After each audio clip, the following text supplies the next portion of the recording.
Hi అండి, ఈరోజు నేతి సున్నుండలు చేస్తున్నాను. ముందుగా నెయ్యిని వేడి చేసుకొని పక్కన ఉంచుకోవాలి. ఆ తర్వాత 1 కప్పు ఉర్ద్ దాల్ తీసుకొని బ్రౌన్ కలర్ వచ్చే వరకు చల్లార్చిన తర్వాత పౌడర్గా చేసుకోవాలి. అలాగే 1 కప్పు షుగర్ తీసుకొని పౌడర్గా చేసుకొని రెండు కలిపి పక్కన పెట్టుకోవాలి.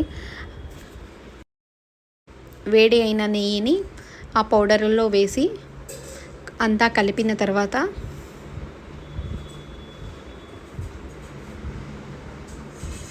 నెయ్యి వేసుకొని ఉండలుగా చుట్టుకోవడమే. డైలీ ఒకటి తింటే హెల్తీగా ఉంటుంది. చిన్నపిల్లలకు స్నాక్స్గా చాలా బాగుంటుందండి టేస్టు. నాకు ఒక కప్పుకు దగ్గర 13-14 లడ్డు అయినాయి. పిల్లలకు డైలీ ఒక లడ్డు ఇస్తే హెల్తీగా చాలా బాగుంటుందండి.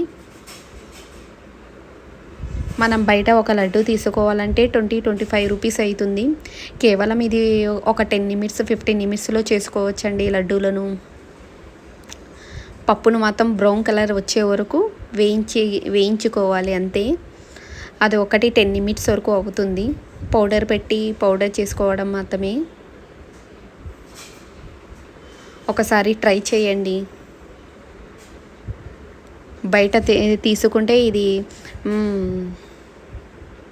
బయట తీసుకోవడం కంటే ఇంట్లో చేసుకొని ప్రిపేర్ చేయడమే బెస్ట్ అండి. ఓన్లీ ఒక 15 నిమిషన్స్లో అయిపోతుంది.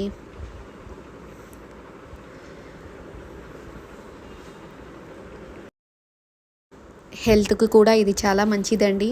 డైలీ ఒకటి తీసుకుంటే బాగుంటుంది. పిల్లలకి స్నాక్స్ కూడా బాగుంటుందండి. ఇది స్కూల్కి స్నాక్స్ ఇవ్వడానికి బాగుంటుందండి. ఓకే అండి, బాయ్ అండి. ప్లీజ్ సబ్స్క్రైబ్ చేసుకోండి, షేర్ చేయండి, లైక్ చేయండి. బాయ్ అండి.